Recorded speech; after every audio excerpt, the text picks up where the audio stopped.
Good morning friends. आज आपण B Com first इयरचा सेमिस्टर फर्स्टचा फायनान्शियल अकाउंटिंग हा सब्जेक्ट आपण या ठिकाणी घेणार आहोत. त्याच्यामधला पहिलं टॉपिक आहे. टोटल आपल्याला त्या ठिकाणी 4 टॉपिक बघायचे आहेत. त्याच्यापैकी पहिलं टॉपिकचं नाव आहे basics of accounting and computerize accounting. त्याच्यामधलं आपण आज फक्त बेसिक्स ऑफ अकाउंटिंग हा पार्ट्स बघणार आहोत. तर बेसिक्स ऑफ अकाउंटिंग हे प्रत्येकाला येणं गरजेचं आहे. म्हणजे ज्या ठिकाणी ज्या अर्थाने आपण विद्यार्थ्यांनी कॉमर्सला ॲडमिशन घेतलेली आहे तर त्या ठिकाणी आपल्याला अकाउंटिंग येणं फार गरजेचं आहे. आतापर्यंत आपण बरंच बघितलेलं की ज्या ठिकाणी एम.कॉम होऊन मुलं ज्यावेळेस बाहेर पडतात आणि इंडस्ट्रीमध्ये काम करतात त्यावेळेस त्यांना अकाउंटिंग करण्यासाठी बऱ्याचशा अडचणी त्या ठिकाणी त्यांना फेस कराव्या लागत असतात. कारण की अकाउंटिंग करण्यासाठी आपण एम.कॉम जरी होऊन गेलो, MBA जरी होऊन गेलो तरी आपल्याला बेसिक जे अकाउंटिंग आहे जे आपल्याला 11वी-12वीमध्ये शिकवलं जातं ते आपण विसरता कामा नये. कारण की ते जर आपण विसरलात तर आपल्याला कोणत्याही प्रकारची अकाउंटिंग या ठिकाणी करता येणार नाही. बघा, तुम्ही बघितलं असणार की इंडस्ट्रीमध्ये असे बरेच जे अकाउंटंट असतात की त्यांचं बेसिक B.कॉम M.कॉम सुद्धा झालेलं नसतं, पण ते आपल्यापेक्षा चांगल्या पद्धतीने उत्तमरित्या अकाउंटिंग करू शकतात. का? कारण की त्यांना त्या ठिकाणी अकाउंटिंगचं बेसिक नॉलेज आहे. बेसिक नॉलेज म्हणजे काय? तर बुक कीपिंग म्हणजे काय? Book keeping is the science and arts of correctly recording the business transactions in money and monetary worth.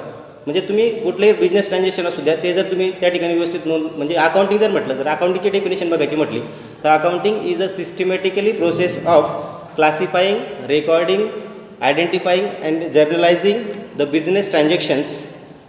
It's called as accounting. मग जर अकाउंटिंग आपल्याला करायचं असेल तर आपल्याला अकाउंटिंगची डेफिनेशन माहिती असली पाहिजे, बुक कीपिंग माहिती असली पाहिजे. मग त्याच्यासाठी काय आहे तर अकाउंटिंगच्या महत्त्वाच्या 3 ब्रँचेस पडतात. फर्स्ट बघा, branches of accounting. First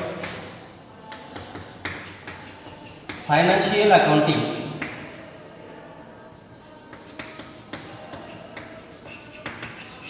second cost accounting आणि तिसरे मॅनेजमेंट अकाउंटिंग. म्हणजे आपण अकाउंटमध्ये ज्यावेळेस आपण शिकत असतो त्यावेळेस आपल्याला असे बरेचसे सब्जेक्ट आपल्याला पूर्ण B.कॉम M.कॉम पर्यंत येणार आहेत. त्याच्यात कुठल्या विषयाचं नाव असेल फायनान्शियल अकाउंटिंग, कुठं असेल कॉस्ट अकाउंटिंग, कुठं असेल मॅनेजमेंट अकाउंटिंग. तर या तिघांमधला महत्त्वाचा फरक आपल्याला माहिती असला पाहिजे. फायनान्शियल अकाउंटिंग हे तुम्हाला प्रॉफिट किंवा बिझनेसची फायनान्शियल पोझिशन दाखवतं. म्हणजे जर आपल्याला लोकांना एक्सपोज करायचं असेल, म्हणजे आपली जर फायनान्शियल पोझिशन दाखवायची असेल तर तुम्ही कुठल्या रिपोर्ट्स थ्रू दाखवतात तर फायनान्शियल अकाउंटिंगमध्ये जे काही तुमचे रिपोर्ट्स तयार आहेत मग त्याच्यामध्ये काय काय असतं, जर्नल बुक्स असतील, परचेस रजिस्टर असेल, सेल्स रजिस्टर असेल, ट्रायल बॅलन्स असेल, प्रॉफिट अँड लॉस अकाउंट असेल, बॅलन्स शीट असेल, हे पार्ट्स ऑफ फायनान्शियल अकाउंटिंग. म्हणजे हे जे रिपोर्ट्स आहेत हे फायनान्शियल अकाउंटिंगचे रिपोर्ट्स आहेत. हे काय दर्शवतात? तुम्हाला बिझनेसची फायनान्शियल पोझिशन दाखवतात, त्याच्यातलं प्रॉफिट दाखवतात. आणि हे तुम्ही कोणाला शो करतात? इतर्स, म्हणजे तुमची जी कंपनीचे शेअर होल्डर असतील किंवा मग तुमचे बँकर्स असतील, क्रेडिटर्स असतील, तुमचे कस्टमर्स असतील, यांना ही पोझिशन आपण शो करतो. म्हणजे आपण हे पब्लिश करतो हे रिपोर्ट्स. पण तसं कॉस्ट अकाउंटिंग आणि मॅनेजमेंट अकाउंटिंगचं नाही आहे. कारण की कॉस्ट अकाउंटिंग हे तुम्हाला एखादं ज्यावेळेस मॅन्युफॅक्चरिंग इंडस्ट्री ज्यावेळेस त्याचं अकाउंटिंग म्हणजे मॅन्युफॅक्चरिंग ज्यावेळेस सुरू असतं त्यावेळेस त्यांना त्याची कॉस्टची प्राईस डिफाईन करावी लागते. आपण फक्त जातो मार्केटमध्ये ते प्रोडक्ट परचेस करून आणतो, पण ती प्रोडक्टची प्राईस ठरवत असताना ती प्राईस कोणत्या बेसवरती ठरवली झाली पाहिजे, म्हणजे त्याला किती प्रोडक्शन कॉस्ट लागलेला आहे ते कॉस्ट म्हणजे ascertain the cost of goods or service हे शोधण्यासाठी, म्हणजे एखाद्या वस्तूची प्राईज शोधण्यासाठी कॉस्ट अकाउंटिंग केलं जातं. मग त्याच्यामध्ये कुठल्या प्रकारचे कॉस्ट शीट असेल, मटेरियल असेल, लेबर कॉस्ट असतील, स्टँडर्ड कॉस्ट असतील, त्याच्यानंतर मग बजेटरी असेल, म्हणजे या सर्व गोष्टीचे हे जे रिपोर्ट्स आहे कॉस्ट अकाउंटिंग त्याच्यामध्ये येत असतात. म्हणजे त्या ठिकाणी आपण त्या प्रोडक्टला किती खर्च लागलेला आहे आणि त्याच्यामध्ये आपण किती टक्के प्रॉफिट ॲड करून त्याची किंमत ठरवणार आहेत हे सर्व कॉस्ट अकाउंटिंगमध्ये डिफाईन केलं जातं. त्याच्यानंतर आहे मॅनेजमेंट अकाउंटिंग. मॅनेजमेंट अकाउंटिंग हे डिसिजन मेकिंगसाठी, म्हणजे मॅनेजिंग डायरेक्टर किंवा कंपनीचा जो ओनर असेल त्याला डिसिजन मेकिंगसाठी कुठल्याही प्रकारचं डिसिजन जर त्याला कंपनीमध्ये घ्यायचं असेल तर त्याला डिसिजन मेकिंगसाठी मॅनेजमेंट अकाउंटिंग हे त्यांना ते रिपोर्ट्स प्रोव्हाइड करत असतात. मग कुठल्या प्रकारचे रिपोर्ट्स या ठिकाणी असतात? फंड फ्लो स्टेटमेंट असेल, कॅश फ्लो स्टेटमेंट असेल, रेशो ॲनालिसिस असेल, या सर्व गोष्टी कशामध्ये येत असतात? मॅनेजमेंट अकाउंटिंगमध्ये. आता हे झाले ब्रांचेस ऑफ अकाउंटिंग. मग आता आपण त्याच्यामध्ये काय बघणार आहोत? फायनान्शियल अकाउंटिंग हा पार्ट्स आपण या ठिकाणी बघणार आहोत. मग फायनान्शियल अकाउंटिंगचे आपल्याला ऑब्जेक्टिव्ह काय सांगता येतील? तर number first to ascertain the profits. म्हणजे प्रॉफिट शोधण्यासाठी आपण फायनान्शियल अकाउंटिंग करत असतो. त्याच्यानंतर to keep the systematic records, म्हणजे रेकॉर्ड हे सिस्टमॅटिकली रेकॉर्ड करण्यासाठी आपण करत असतो.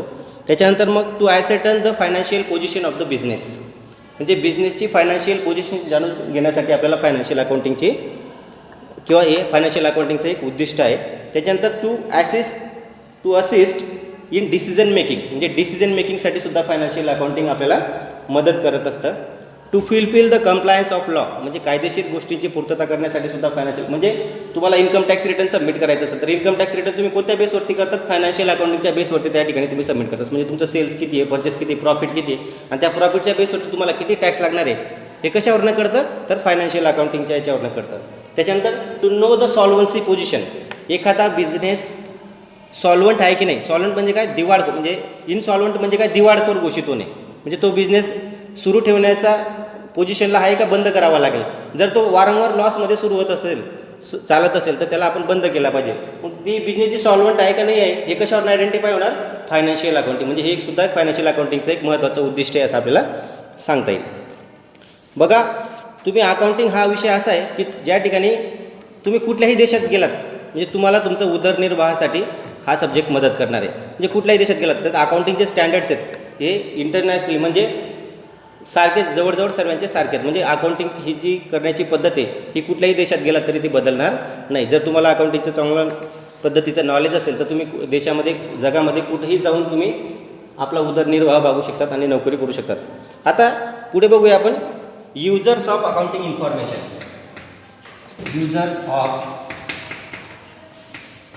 अकाउंटिंग इन्फॉर्मेशन म्हणजे अकाउंटिंग इन्फॉर्मेशनचे कोण कोण वापर करतं, तर पहिलं आपल्याला सांगता येईल डेटर्स. डेटर्स म्हणजे काय, ग्राहक, ज्या ठिकाणी ज्याला आपण मालाची विक्री करतोय असा व्यक्ती म्हणजे अकाउंटिंगच्या भाषेमध्ये काय असतो, डेटर्स असतो. Number 2 share holders.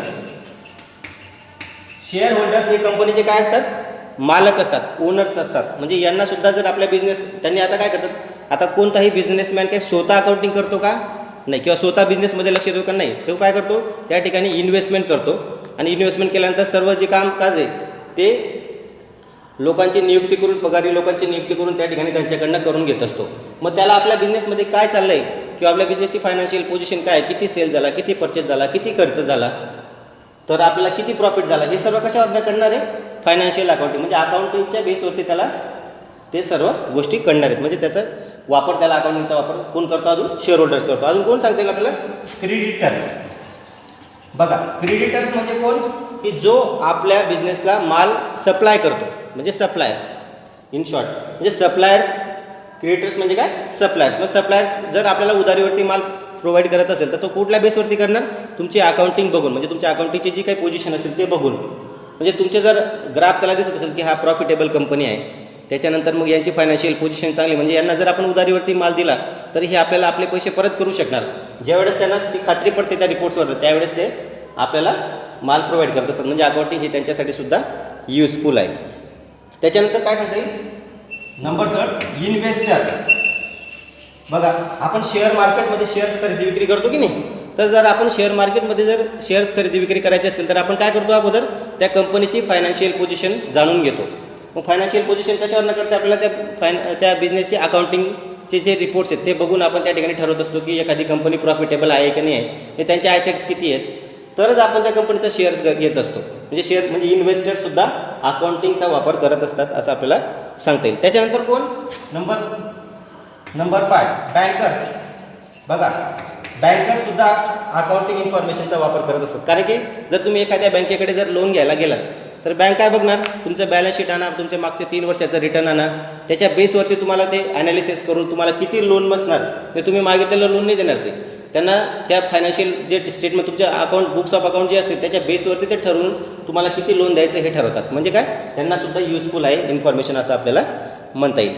त्याच्यानंतर मग अजून कोणाला सांगता येईल आपल्याला, नंबर 6 गव्हर्नमेंटला सुद्धा. म्हणजे ज्यावेळेस तुमच्यावरती टॅक्स कॅल्क्युलेट केला जातो तुमचा, तर त्या टॅक्स कॅल्क्युलेशनसाठी तुम्ही भरलेला टॅक्स बरोबर आहे की नाही आहे, तुम्ही कमी भरला आहे का जास्त भरला आहे, हे चार्टर्ड अकाउंटंट असेल किंवा मग ते टॅक्स कन्सल्टंट असतील ते कशावर डिसाईड करतात, तुमच्या अकाउंटिंग इन्फॉर्मेशनवरनं डिसाईड करतात. म्हणजे त्याच्यामधला जो तुमचा प्रॉफिट असेल त्याच्यावरती ते डिसाईड करतात. नंबर 6 झालं. त्याच्यानंतर नंबर 7 एम्प्लॉईला सुद्धा त्या ठिकाणी मदत होत असते अकाउंटिंग इन्फॉर्मेशनची. कारण की जर आपली बिझनेसमध्ये जर बऱ्याच पद्धतीने जर मोठ्या प्रमाणावर जर प्रॉफिट होत असेल तर त्यावेळेस एम्प्लॉईजला आपण बोनस मागितला पाहिजे का नाही मागितला, म्हणजे बोनससाठी डिमांड केली पाहिजे की नाही केली पाहिजे हे आपल्याला कशावरनं त्या एम्प्लॉईजला कळणार, अकाउंटिंग इन्फॉर्मेशनवरनं कळणार. त्याच्यानंतर रिसर्चर बघा, रिसर्चर असतील. नंतर लास्टमध्ये आपल्याला सांगता येईल कस्टमर झालं आहे, ठीक आहे. मॅनेजर्स बघा, रिसर्चर म्हणजे एखादा रिसर्चर जर रिसर्च करत असेल आपल्या कंपनीवरती तर तो रिसर्चर सपोज त्याचा जर टॉपिक असेल की ॲनालिटिकल व्ह्यू करायचं असेल किंवा फायनान्शियल पोझिशन त्याला जाणून घ्यायची असेल किंवा त्याला मग कॅश फ्लो स्टेटमेंट किंवा फंड फ्लो स्टेटमेंट अशा पद्धतीने प्रोजेक्ट देतो आपण विद्यार्थ्यांना, तर त्यावेळेस त्यांना जर कंपनीची इन्फॉर्मेशन पाहिजे असेल तर ते कशावरनं घेतात, अकाउंटिंग इन्फॉर्मेशन. आपले जे अकाउंटिंग रिपोर्ट्स आहेत त्याच्यावरनं ते रिसर्चर काय करत असतात, ॲनालिसिस करत असतात. म्हणजे अकाउंटिंग इन्फॉर्मेशन रिसर्चरला सुद्धा त्या ठिकाणी मदत करू शकते असं आपल्याला कळतं. मॅनेजर बघा, अकाउंटिंग इन्फॉर्मेशन ही मॅनेजरला तर आपल्या डिसिजन मेकिंगच्या प्रोसेसमध्ये मदत करणारच आहे. म्हणजे एखादा खर्च मागच्या वर्षी किती होता, यावर्षी किती आहे, काय फरक पडला, म्हणजे सॅलरीचा खर्च जर मागच्या वर्षी 4 लाख रुपये असेल आणि यावर्षी जर तो अचानक 6 लाख दिसत असेल तर त्याच्या मागचं काय रिझन आहे, कुठं त्या ठिकाणी सॅलरी वाढलेली आहे किंवा कुठला खर्च कुठं वाढलेला आहे हे डिसाईड करण्यासाठी आपल्याला मॅनेजरला सुद्धा अकाउंटिंग इन्फॉर्मेशन मदत करत असते असं आपल्याला सांगता येईल. आता हे झालं युजर्स ऑफ अकाउंटिंग इन्फॉर्मेशन. आता आपण जाऊया इम्पॉर्टंट टर्म्स इन अकाउंटिंग. बघा, अकाउंटिंग करत असताना अशा बऱ्याचशा कन्सेप्ट आहेत की त्या आपल्याला समजणं गरजेचं आहे. Important terms in accounting. बघा, अकाउंटिंग करत असताना आपल्याला अशा काही टर्म्स आहेत की त्या आपल्याला समजणं गरजेचं आहे. जसं मी तुम्हाला ऑलरेडी सांगितलं की डेटर्स असतील, क्रिएटर्स असेल, म्हणजे डेटर्स म्हणजे ग्राहक. आता ते मी सोडून सांगतो तुम्हाला. बघा, सर्वात महत्त्वाची आहे त्याच्यामध्ये गुड्स. तर बिझनेसमध्ये गुड्स कोणाला म्हणतात, जो काही आपला व्यवसाय, तो व्यवसाय ज्या कारणासाठी आपण स्थापन केला, म्हणजे तो जो गुड्स असेल, म्हणजे जो आपण खरेदी करतोय आणि तो लोकांना विक्री करतोय, तो आपल्यासाठी गुड्स असणार आहे. आता तुम्ही म्हणणार की मी फ्रीज घेतला, सपोज एखादा किराणा दुकानदाराने किंवा दूध डेअरीवाल्याने जर फ्रीज घेतला असेल तर तो फ्रीजचं खरेदी विक्री करण्यासाठी नाही घेतला, म्हणजे त्याच्यासाठी ते फ्रीज हे गुड्स नाही आहे, तर त्या काय त्याच्यासाठी ॲसेट्स आहे. गुड्स कोणाला म्हणणार की एखादा म्हणजे दुकानदार असेल किंवा एखादा बिझनेसमॅन असेल, तो ज्यावेळेस ती वस्तू खरेदी करतो आणि ती खरेदी केलेली वस्तू प्रॉफिट ॲड करून विकत असतो, त्याला काय म्हणणार आपण बिझनेसमध्ये गुड्स म्हणणार किंवा त्या ठिकाणी माल असं आपल्याला म्हणता येईल. त्याच्यानंतर पुढे एक्सपेन्सेस. एक्सपेन्सेस म्हणजे काय, लागलेला खर्च, म्हणजे दैनंदिन खर्चासाठी, म्हणजे दैनंदिन व्यवहार आपले पार पाडण्यासाठी असेल किंवा मग आपण एखादं मशिनरी आणलं असेल त्याच्यासाठी इन्स्टॉलेशनसाठी लागलेली काही मजुरी असेल, म्हणजे कुठल्याही प्रकारचा खर्च असो तर तो आपण त्याला एक्सपेन्सेस असं म्हणून संबोधतो. त्याच्यानंतर नंबर 3 आहे इन्कम. इन्कम म्हणजे काय, कोणत्याही प्रकारचं उत्पन्न. मग उत्पन्न म्हणजे काय असेल, बँकेतून मिळालेलं कमिशन असेल किंवा तुम्ही एखादा जर व्यवसाय सर्व्हिस देत असणार आणि त्याच्याबद्दल जर तुम्ही कमिशन घेत असणार किंवा ब्रोकरेज घेत असणार, ते तुमच्यासाठी काय इन्कम आहे, म्हणजे उत्पन्नाचं साधन. जो काही आपला व्यवसाय, त्या व्यवसायामध्ये जे काही आपलं उत्पन्न असेल ते काय असेल आपल्यासाठी इन्कम असेल असं आपल्याला सांगता येईल. नंतर पुढची एक टर्म्स आहे कॅपिटल. आता कॅपिटल म्हणजे काय, बघा, कॅपिटल हा शब्द आपल्याला बऱ्याच वेळेस त्या ठिकाणी अकाउंटिंगमध्ये येणार आहे. कॅपिटल म्हणजे एखाद्या व्यावसायिकाने आपल्या व्यवसायामध्ये गुंतवलेलं भांडवल म्हणजे कॅपिटल. मग ती कॅश असेल किंवा त्याने त्या ठिकाणी कॅश किंवा मशिनरी आणून दिली असेल, फर्निचर आणून दिलं असेल, त्याने काही कॅश दिले असेल तर ती काय झाली, कॅपिटल झाली. त्याच्यानंतर नंबर 5 ड्रॉइंग्स. आता ड्रॉइंग्स म्हणजे याचा अर्थ काय होतो की जो काही त्या ठिकाणी व्यावसायिक आहे किंवा जो काही उद्योजक आहे ज्याने तो व्यवसाय सुरू केलेला आहे, त्याने आपल्या व्यवसायामधून आपल्या घरगुती खर्चासाठी जर काही पैसा व्यवसायातून उचलला असेल तर त्यावेळेस त्याला काय म्हटलं जातं, ड्रॉइंग्स. म्हणजे त्याने जर आपल्या व्यवसायाच्या पैशांमधून जर त्याने आपलं घरचं लाईट बिल भरलं असेल किंवा आपल्या मुलाची ट्युशन फी भरली असेल तर म्हणजे काय, त्याने व्यवसायाचा पैसा हा आपल्या पर्सनल कामासाठी वापरला, म्हणजे त्याने काय केलं, व्यवसायातून जो काही पैसा उचलला त्याला काय म्हटलं जातं, ड्रॉइंग असं म्हटलं जातं. त्याच्यानंतर मग ॲसेट्स असेल. बघा, ॲसेट्स म्हणजे काय,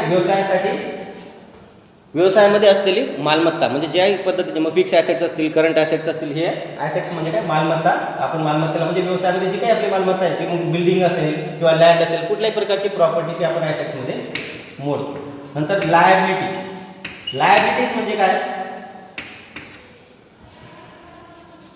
लायबिलिटीज म्हणजे काय? व्यवसायाला द्यावी लागणारी देणी. म्हणजे व्यवसायामध्ये जे काही आपल्याला देणी असतील, मग ते क्रिएटरचे पैसे द्यायचे असतील किंवा कोणाकडनं आपण लोन घेत नसेल त्याचे आपल्याला पैसे द्यावे लागणार असतील, तर त्या पद्धतीने त्या सर्व ज्या देणीज असतात त्या देणीला काय म्हटलं जातं? व्यवसायामध्ये लायबिलिटीज असं म्हटलं जातं. त्याच्यानंतर बघा बॅड डेट्स. बॅड डेट्स नावाचा एक प्रकार असतो. बॅड डेट्स कोणाला म्हणतात?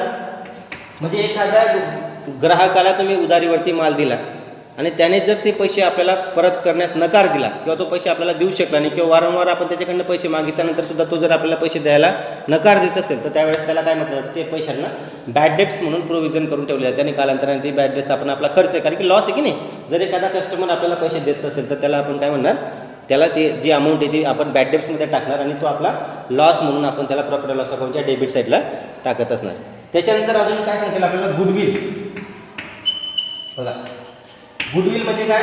तर गुडविल म्हणजे तुमच्या व्यवसायाचे असलेलं नावलौकिक. म्हणजे मार्केटमध्ये ज्यावेळेस तुम्ही तुमची जी काही पत असते ज्याच्यावर तुम्हाला तुमचं व्हॅल्युएशन वाढत असतं, म्हणजे तुम्ही जर बँकेत म्हणजे तुमची गुडविल तुम्हाला माहिती आहे ना, गुडविल म्हणजे काय? तुमचं असलेलं म्हणजे नावलौकिकचं मूल्य, त्याला आपण गुडविल असं म्हणणार. व्यवसायामध्ये ही एक फिक्स ॲसेट्स, इनटँजिबल म्हणजे ही कोणत्याही प्रकारे आपण तिला हात लावू शकत नाही, स्पर्श करू शकत नाही, पण तिचं व्हॅल्युएशन आपण करू शकतो. म्हणजे आपल्या व्यवसायाचं गुडविल आपण त्या ठिकाणी क्रिएट करू शकतो. त्याच्यानंतर पुढे आहे डेप्रिसिएशन. डेप्रिसिएशन म्हणजे काय? एखाद्या ॲसेट्सवरती आकारण्यात आलेला घसारा. म्हणजे तुम्ही जर एखादी ॲसेट्स परचेस केली तर तिचं काहीतरी लाईफ असणार आहे की नाही. एखादी मशिनरी घेतली, तिचं जर लाईफ 10 वर्ष असेल तर 10 वर्षानंतर त्या ॲसेटची व्हॅल्यू काय होणार आहे? 0 होणार आहे. म्हणजे परत तुम्हाला ॲसेट्स विकत घ्यावी लागणार आहे. जर ॲसेट्स विकत घ्यायचे असेल तर मग त्यावेळेस तुम्हाला पैसे कुठून आणणार? म्हणून काय केलं जातं? अकाउंटिंगच्या भाषेमध्ये डेप्रिशिएशन या हेडिंगखाली दरवर्षी प्रोव्हिजन करून ठेवली जाते. म्हणजे सपोज जर 1 लाख रुपये प्राईज असेल आणि जर 10% डेप्रिशिएशन चार्ज केलं तर दरवर्षी 10,000 जर प्रॉफिट लॉस अकाउंटला तुम्ही डेप्रिशिएशनची प्रोव्हिजन म्हणून वेगळे पैसे काढून ठेवले तर 10 वर्षानंतर तुम्हाला ते ॲसेट्स खरेदी करण्यासाठी तुम्हाला 1 लाख रुपये अवेलेबल होतील. म्हणजे डेप्रिशिएशन हे त्या ठिकाणी त्या ॲसेटचा वापर झाल्याबद्दलचा असलेला घसारा आपल्याला सांगता येईल. त्याच्यानंतर आपण पुढे बघूया टाईप्स ऑफ ट्रान्झॅक्शन. बघा हे अकाउंटिंग करण्यासाठी म्हणजे तुम्हाला जर बेसिक म्हणजे अकाउंटिंग जर शिकायचं असेल तर त्याच्यामध्ये असलेल्या कन्सेप्ट तुम्हाला माहिती असल्या पाहिजेत, म्हणून मी तुम्हाला अगोदर जे काही इम्पॉर्टंट टर्म्स आहेत त्या सांगितल्या. त्याच्यानंतर आपण बघूया types of transaction. Types of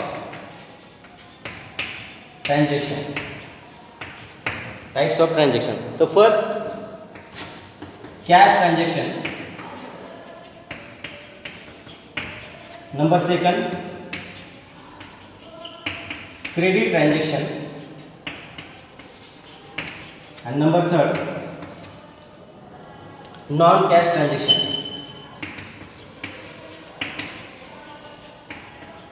असे 3 प्रकार पडतात. कॅश ट्रान्झॅक्शन म्हणजे काय? ज्या ठिकाणी कॅश इन्व्हॉल्व असणार, मग ते बँके थ्रू पैसे म्हणजे ते कोणत्याही प्रकारचे तुम्ही अमाऊंट्स तुम्हाला मिळालेले असेल म्हणजे रिसिप्ट असेल किंवा कुठल्याही प्रकारचं पेमेंट असेल आणि ते जर कॅशच्या स्वरूपात असेल किंवा चेकच्या स्वरूपात असेल बँके थ्रू असेल तर ते कॅश ट्रान्झॅक्शनमध्ये मोडतात. आता क्रेडिट ट्रान्झॅक्शनमध्ये काय की ज्या ठिकाणी कॅशचं इन्व्हॉल्वमेंट नसतं पण ट्रान्झॅक्शन झालेलं असतं, म्हणजे क्रेडिट परचेस असेल, क्रेडिट सेल्स असेल किंवा एक म्हणजे ज्या ठिकाणी डेटर्सला आपण मग उधारीवरती माल दिला असेल, क्रेडिटर्सकडनं उधारीवरती माल परचेस केला असेल तर ते कसे झाले? Credit transaction. आणि नॉन कॅश ट्रान्झॅक्शन म्हणजे काय येतात? मग एखाद्या प्रकारचं एक्सचेंज किंवा प्रोव्हिजनची एंट्री असेल, डेप्रिशिएशन म्हणजे येणाऱ्या वर्षामध्ये आपण जर एखादा खर्च पेड करत असणार तर तो खर्चाची प्रोव्हिजन करून ठेवायची. आता बघा मार्च महिन्याची सॅलरी मार्चमध्ये दिली जाते का कुठल्याही कंपनीमध्ये किंवा कुठल्याही प्रायव्हेट सेक्टरमध्ये? नाही. तर मार्चची सॅलरी ही एप्रिलमध्ये दिली जाते. पण आपलं फायनान्शियल अकाउंटिंग कधी सुरू होतं भारतामध्ये? 1 एप्रिल ते 31 मार्च. बघा 1/4 सुरू होतं कुठलंही फायनान्शियल इयर आणि संपतं कधी? 31/3. पण जर हे विदेशात म्हणजे अमेरिकेत जर बघितलं तर त्यांचं फायनान्शियल इयर हे 1 जानेवारीला सुरू होतं आणि 31 डिसेंबरला त्यांचं फायनान्शियल इयर क्लोज होतं. मग ज्या वर्षी आता आपलं जर मार्चमध्ये फायनान्शियल अकाउंटिंग क्लोज होत असेल तर त्या ठिकाणी आपल्याला मार्चचा जो काही खर्च असेल तो आपण एप्रिलमध्ये पेड करणार असणार तर त्या खर्चाची आपल्याला प्रोव्हिजन करून ठेवायची. म्हणजे त्या ठिकाणी कॅश पण आलं नाही आणि क्रेडिट पण आलं नाही. म्हणजे त्याला काय म्हणणार आपण? Non cash transaction. म्हणजे कुठल्याही प्रकारची प्रोव्हिजनची एंट्री असेल किंवा ॲडजस्टमेंट एंट्री असणार तर तिला आपण काय म्हणणार? नॉन कॅश ट्रान्झॅक्शन असं आपण त्या ठिकाणी म्हणणार. ठीक आहे. आता हे झालं टाईप्स ऑफ ट्रान्झॅक्शन. आता मी तुम्हाला सांगणार आहे types of accounts. Types of अकाउंट्सला शॉर्टकटमध्ये असं लिहिलं जातं AC/S. म्हणजे टाईप्स ऑफ अकाउंट्स. तर महत्त्वाचे 2 प्रकार पडतात. पहिला प्रकार आहे पर्सनल अकाउंट आणि दुसरा आहे इम्पर्सनल अकाउंट. इम्पर्सनल अकाउंटचे परत दोन प्रकार पडतात. First real account, second nominal account. बघा अकाउंटचे जर तुम्हाला टाईप्स विचारले तर टाईप्स किती असतात महत्त्वाचे, म्हणजे प्रमुख टाईप्स हे दोन आहेत, पण जर सब टाईप्सचा जर विचार केला तर तसं आपल्याला तीन असं सुद्धा म्हटलं जातं काही ठिकाणी की टाईप्स ऑफ अकाउंटिंग किती आहेत, तीन. पर्सनल अकाउंट, रिअल अकाउंट आणि नॉमिनल अकाउंट. पण रिअल अकाउंट आणि नॉमिनल अकाउंट हे कशामध्ये मोडतं, इम्पर्सनल अकाउंटमध्ये. मग पर्सनल अकाउंटमध्ये कोण येतं, मग एखादे आता बघा ज्यावेळेस आपल्याला अकाउंटिंग करायचं आहे तर त्यावेळेस आपल्याला अकाउंटिंगचे रूल्स बघण्यासाठी हे तीन टाईप्स माहीत असणं आपल्याला फार गरजेचं आहे. आता पर्सनल अकाउंटमध्ये एखादी व्यक्ती असेल, मग ती नॅचरल पर्सन असू शकते किंवा आर्टिफिशियल. नॅचरल पर्सन म्हणजे काय, एखादा Manoj account, Sunil account, Sanjay account, हे काय झाले, नॅचरल झाले. ठीक आहे. त्याच्यानंतर मग आर्टिफिशियल म्हणजे काय, एखादं कंपनी जसं की आपलं सद्गुरू गाडगे महाराज महाविद्यालय, हे काय झालं, एक त्याला स्वतंत्र अस्तित्व आहे की नाही. जर आपल्याला कॉलेजच्या नावाने जर बँकेत अकाउंट उघडायचं असणार तर आपण काय प्राचार्याच्या नावाने अकाउंट उघडणार का, नाही. कॉलेजच्या नावाने, म्हणजे कॉलेजच्या नावाला एक स्वतंत्र अस्तित्व आहे. म्हणजे एखादी कंपनी रिलायन्स इंडस्ट्री म्हणजे रिलायन्स कंपनी किंवा जिओ असेल, त्यांचं काय एक स्वतः त्या कंपनीच्या नावाला स्वतःचं एक अस्तित्व आहे. म्हणजे काय झालं त्या ठिकाणी आर्टिफिशियल पर्सनल अकाउंट. त्याच्यानंतर मग रिप्रेझेंटेटिव्ह पर्सनल अकाउंट, असे तीन पर्सनल अकाउंटमध्ये उपप्रकार पडतात. पहिलं नॅशनल पर्सनल अकाउंट, त्याच्यानंतर आर्टिफिशियल पर्सनल अकाउंट आणि रिप्रेझेंटेटिव्ह पर्सनल अकाउंट. त्याच्यानंतर आपण जाऊया इम्पर्सनल अकाउंटकडे. इम्पर्सनल अकाउंटमध्ये दोन प्रकारचे अकाउंट्स टाईप्स येतात, एक रिअल अकाउंट आणि दुसरा नॉमिनल अकाउंट. मग रिअल अकाउंटमध्ये आपल्याला ऑल टाईप्स ऑफ ॲसेट्स, मग ते टँजिबल ॲसेट्स असतील किंवा इनटँजिबल ॲसेट्स असतील. टँजिबल म्हणजे काय, की ज्यांना आपण डोळ्याने बघू शकतो, हाताने स्पर्श करू शकतो, असे ॲसेट्स म्हणजे काय, टँजिबल ॲसेट्स. आणि इनटँजिबल ॲसेट्स म्हणजे काय, ज्याला आपण डोळ्याने बघू शकत नाही, हाताने स्पर्श करू शकत नाही, अशी मालमत्ता, अशी ॲसेट्स म्हणजे काय, इनटँजिबल ॲसेट्स. ह्या कशामध्ये मोडतात, रिअल अकाउंटमध्ये. आणि नॉमिनल अकाउंटमध्ये ऑल टाईप्स ऑफ एक्सपेन्सेस आणि ऑल टाईप्स ऑफ इन्कम हे नॉमिनल अकाउंटच्या अंडरमध्ये येत असतात. ठीक आहे, इथपर्यंत समजलं. आता आपण या टॉपिकमधला जरा शेवटच्या आणि महत्त्वाच्या मुद्द्याकडे जाऊया. Golden rules of accounting. बघा याला गोल्डन नाव का दिलं मी, कारण की हे फार महत्त्वाचे आहेत. गोल्डन रूल्स ऑफ अकाउंटिंग म्हणजे त्याच्यासाठी मग आता आपण जे टाईप्स बघितले तीन, तर त्याचे पर्सनल अकाउंट, तर पर्सनल अकाउंटचा रूल्स काय. बघा जर तुम्हाला एंट्री करायची असेल कुठल्याही प्रकारची जर्नल एंट्री, बघा व्यवसायामध्ये अकाउंटिंग करत असताना जर्नल एंट्री हा सर्वात पार्ट महत्त्वाचा आणि पहिला पार्ट आहे. मग ते अकाउंटिंग एंट्री करण्यासाठी आपल्या अकाउंटिंगचे रूल्स माहिती असणे गरजेचे आहे. तर पर्सनल अकाउंटचा पहिला रूल्स आहे debit the receiver, credit the giver. Number second real account. Real अकाउंटचा रूल्स आहे debit what comes in, credit what goes out. आणि नॉमिनल अकाउंटचा रूल्स आहे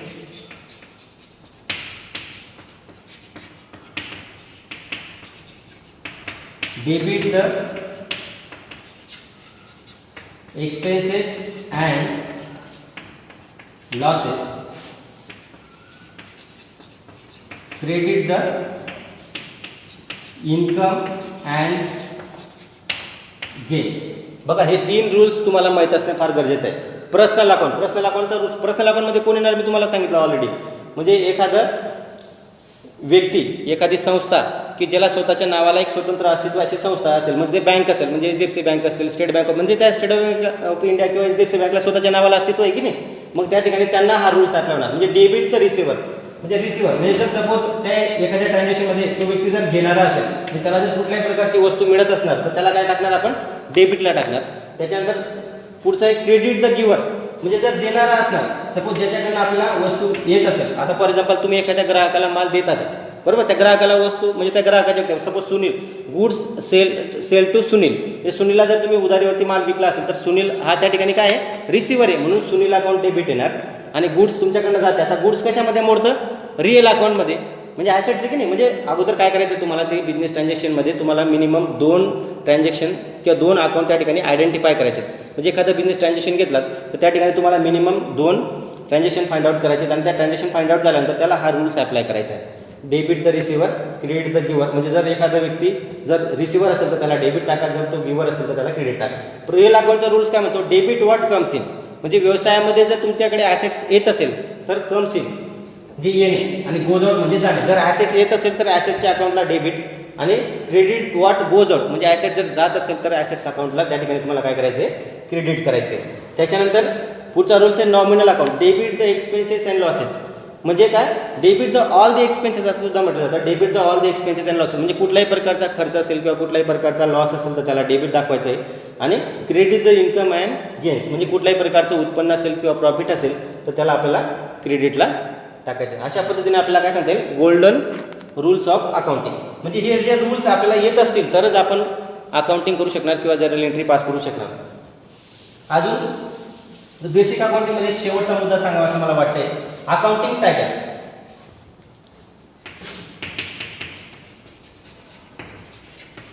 अकाउंटिंग सायकल बघा, नंबर फर्स्ट आयडेंटिफाय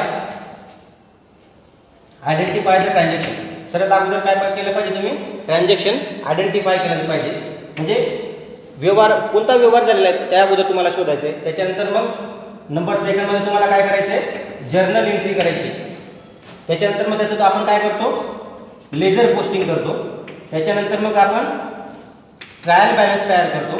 त्याच्यानंतर मग आपण ॲडजस्टमेंट एंट्री करतो. त्याच्यानंतर मग आपण फायनान्शियल स्टेटमेंट बनवतो आणि त्याच्यानंतर मग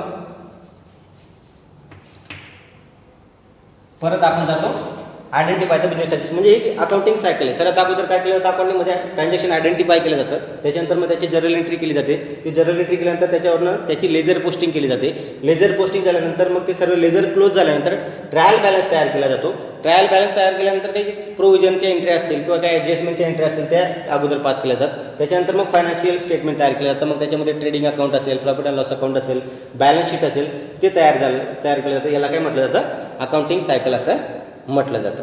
तर अशा पद्धतीने आज आपण बेसिक्स ऑफ अकाउंटिंग हे बघितलं. त्याच्यानंतर आपण पुढच्या लेक्चरमध्ये आपण की हे जे तुम्हाला मी गोल्डन रूल्स सांगितले त्या रूल्सवरनं अकाउंटिंग एंट्री कसे केलं जाईल हे आपण नेक्स्ट लेक्चरला बघूया. थँक्यू.